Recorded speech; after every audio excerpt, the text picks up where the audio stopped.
Our guest today is an inspiring person who has dedicated his career to exploring the boundaries of creativity and technologies.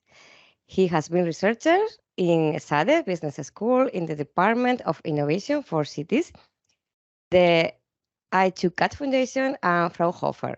Also, an editor and expert consultant for the ISO group dedicated to the media and transport for over future internet. Always dedicated to applying technology to vertical sector, mainly in the cultural and creative industries. Please join me to welcoming Fran Iglesias, the General Manager of Epica Foundation La Fura Baus. Fran, we are delighted to having you with us today. Thank you. It's a pleasure and an honor to be here with you. So let's see if we can really inspire you and your team. For sure. Um, Before we dive into the depth of disruptive innovation, could you please share a bit about Epica Foundation La Fura's Baus and the context in which it operates? How does the foundation explore and foster disruptive changes? Well, in order to start with that, I think that maybe some of you know La Fura dels Baus, so something some of you will not know, but La Fura dels Baus is a more than 40 years old performing arts company responsible of the opening of the Olympic Games in Barcelona, plenty of operas and mainly macro shows. And then 5 years ago, more or less, we set up the Epica Foundation as something like the legacy of La Fura dels Baus. So how we are able to continue La Fura dels Baus when they retire, let's say, because if it's a company with more than 40 years old, so that means that the founders are a bit getting older, but they want to give back to society what they got from society. And then we start to think about the context that you were asking me, where to position ourselves now. And I think that we are now in a science-driven era. So now most of the main important challenges and changes that we will face in the labor market, in the educational market, in societal things, even there are some wars due to the scientific things, the cobalt and everything. So science now it's driving everything. There are companies from the tech side with more GDP than a lot of countries. So we need to try to jump into this scientific era because suddenly, some time ago, science and technology merged and they are so fast now. And then artists are getting isolated now. Normally in all the, let's say, the explosions of innovation, like in the Renaissance, the Arab and the Italian, even in the coffees in England for the Industrial Revolution, humanities, art, science, and technology were together some way or another. So we think that we have to go back to this kind of sandbox for experimentation where there was not this kind of a split between science and art or humanities in order to go back and try to gather this kind of innovation catalyzers by putting them together, and then in the foundation, we are trying to reposition, let's say, culture and creative industries, indeed hotspot for innovation, but always in a serious way. That means that art and humanities can contribute to research and innovation in the same level of science and technology, not, of course, over science and technology, but not behind science and technology, as it has been during most part of the story, but not now. And then we are in this, let's say, ecosystem trying to meet again this kind of people that are defining the future, as you do in Entity, creating this kind of new technologies and everything, envisioning the future, but trying to give them a social value, connect with the society, try to envision the social impact, the social behaviors in order to help you to do your innovation. The legacy of La Fura's Baus is really very, very thankful. So that's fascinating. And now we want to know more about the connection between society, science, and technology, as you already mentioned. This is becoming increasingly important for driving innovation. How does the Epica Foundation foster that connection that you mentioned and leverage it to create a transformative experience? How does this connection impact in our society? Yeah, well, I think that science and technology, it's impacting society. The problem is that they do it too fast now. I mean, And the problem is that now we have to take this kind of value in order to connect again with society, to let them be ready for these kind of innovations that will arrive to them. What we are doing, it's our way of doing. I mean, it's not maybe the magic solution, but at least it's the solution that we are putting on the table, is try to reconnect society with science and technology through emotions, not through master classes, not, let's say, not through this kind of high level discourse, but really connecting with them and let them understand the potential impact you will have on them, the potential benefits and challenges, that, always the yin and yang. There is not always everything good or everything bad, but we need to prepare society for what's gonna come in the next years, because now the changes are not anymore in 50 years. They are in 2 years. You know it from innovation in the tech side. Sometimes you are finishing a project, and when you finish it, it's out of date because there is something new. So this is quite difficult for society, and we need to connect back with them. And I think that the art can be this kind of, let's say, common language where to explore this connection. Of course, they don't have to be experts on artificial intelligence, but they need to understand at least what are we talking about in order to be ready to decide what they want to accept or not, what they want to push or what they want to stop. Because now, for example, there are plenty of debates about artificial intelligence. Artificial intelligence is already there. We cannot stop it. Maybe we can discuss about how we position ourselves, but this is already there.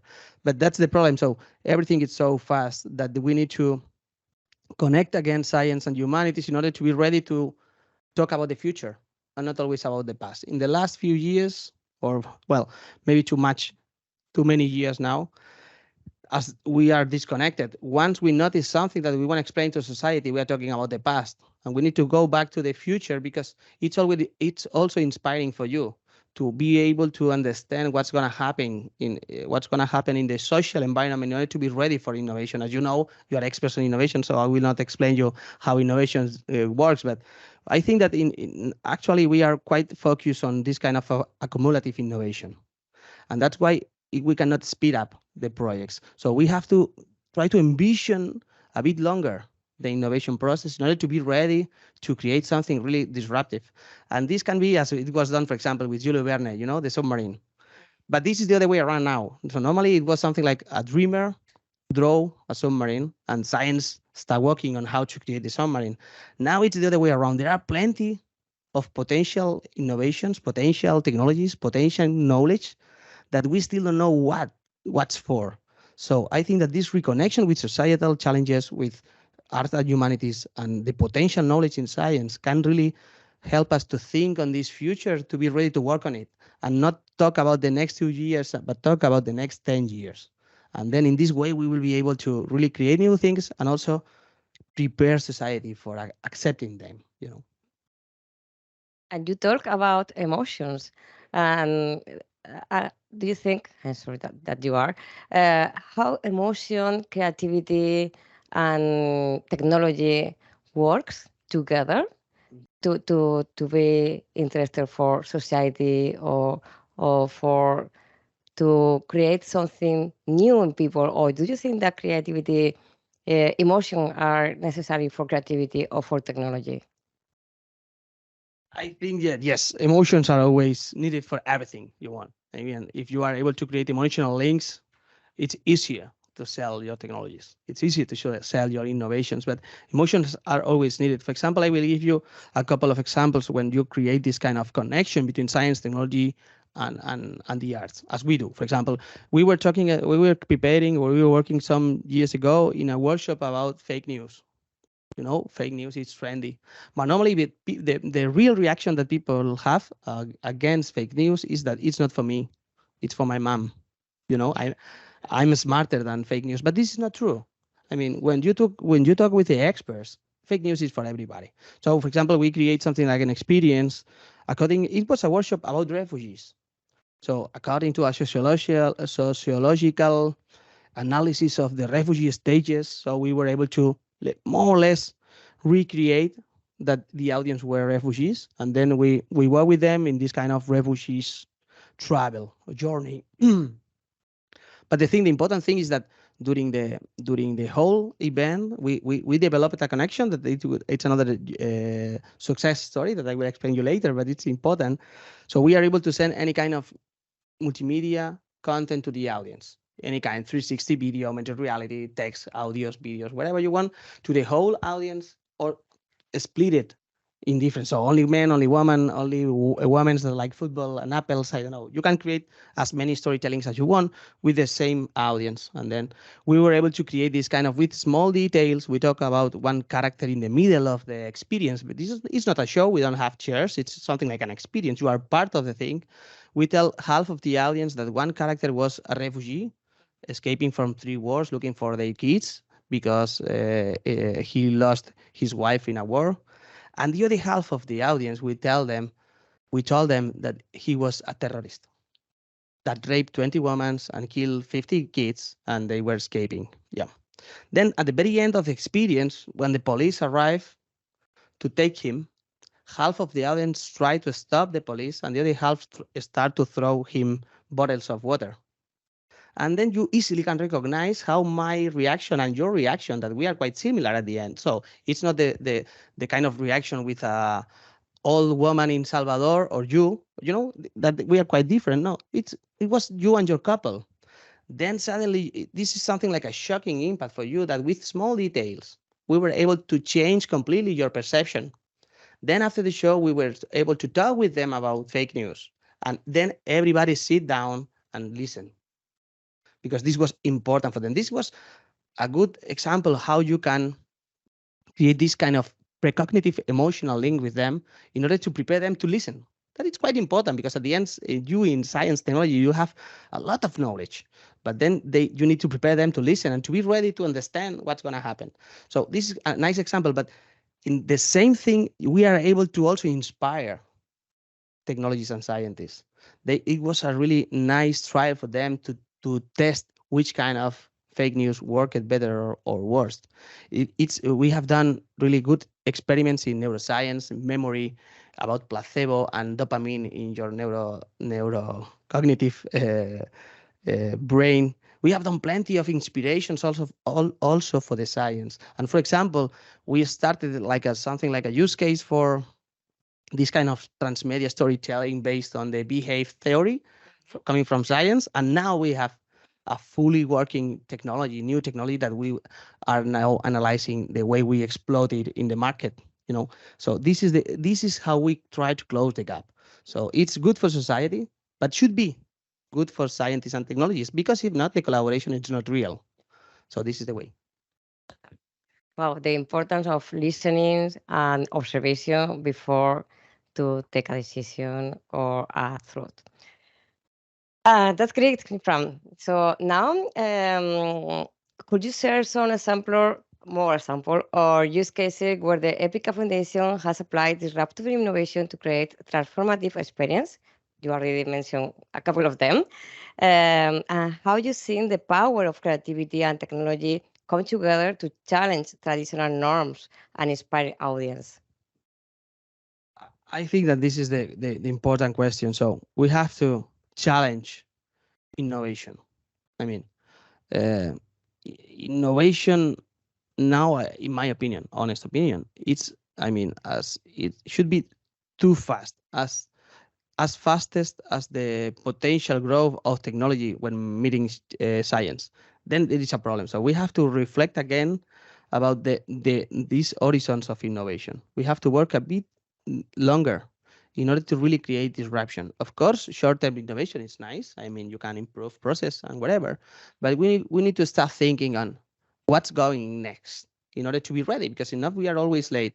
And also, for example, in Europe, you know, that we are doing smaller projects. So I think that we must now, then this is the vision of the foundation, to try to anticipate the future. But the future is already existing in your labs. So the problem is try to detect which kind of potential new knowledge, new technologies will really impact in the next 4 or 5 years in order to anticipate how to do that. And in this way, we are really ready to align, at least have a direction for this innovation. Because if not, you know, when we close the gap of 5G, now we have the 6G.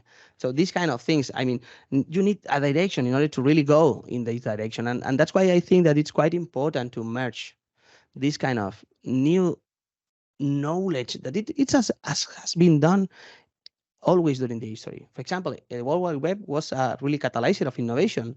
It just because it connects plenty of different people with different knowledge. This is what we are trying to do in the Epica Foundation. So bring you with us and with the scientists and with other groups in technology in order to try to test and validate. And the potential of arts, and especially La Fura language that I really like, is because you don't have chairs. It's something like an experience. It's not a show. It's something, La Fura, if you have seen it, it's a bit tricky, But the good thing is that you are able to create what we call fake realities. And it's exactly the same concept. You remember at the beginning of the World Wide Web, most of the webs were faked. Then you type something and there was another freak like me, I'm telecommunication engineer, under the screen answering you, and then if it works, we develop it. But, first we fake it until we make it. So it's exactly the same. So we are able to create these kind of fake realities where to see with the people, with society in the middle, what will happen. I totally agree, because you weren't fake it. You were experimenting with the technology. And I think that I encourage the people to be brave, to experiment and fail. And that, I think this is the key for creativity and for innovation and for design the future. Yeah. But you have to fake it first, because if not, you don't. When you are able to do it, maybe it's too late. So why not to try it in a fake environment that it's risk-free? It's nice for me that we always call that it's free in two directions, risk-free in two directions. When we explode a bomb, people will run, but the bomb is controlled, It's in a controlled space, but people don't know it and they run. I remember 4 or 5 weeks ago, the deputy mayor of the city of Badalona came running to me. Should I call the police? No, it's controlled, But that's nice. I mean, the reactions were real. That's important because and then you can really test what's happening and what will happen, but without in a really cheaper way. If it works, then we will do it. But we have this kind of sandbox for repeating, for iterating, for understanding what will happen. And it's even more important that it's risk-free in your corporate image. If something does not work, nobody will notice.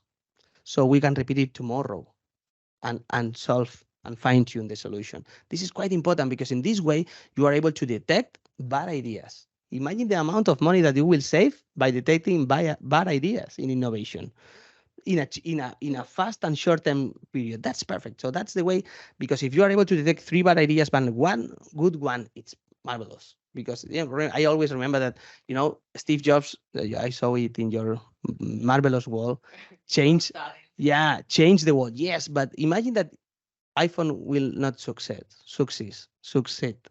He will be out of the history. But suddenly he was lucky. But he spent a lot of money to do that. Of course, with a marvelous mind, and then, sure. But we need to find this kind of way of how to evaluate these kind of innovations. And I think that this is quite important because your innovations are quite important now that they impact in society. So it's really difficult for us as engineers, I'm an engineer, to predict what will happen with society. But artists are really much more used to that. So why not to merge them again and to see and anticipate these kind of links? Not only to anticipate, I think some artists are working on bring a reflection about a topic or whatever, about something that is happening in society, and they are able to create that reflection on society, and that is the one of the most important thing on art. Yeah. Of course, sorry, I forgot always the let's say when we're in this kind of discussions, I always forget about the must-have of art, and this is a must-have. Of course, we have to promote the critical thinking. That is quite important. This kind of reconnection and emotional link with society in order to let them be ready for decide according to the critical thinking, not according to what they read on Facebook. It's much more important now the reflection we have to do in the labor market, in the educational market. So how you and your job will affect my kid education. For me, it's quite an important issue now. But I need to understand the ecosystem now in order to be ready to decide, for him.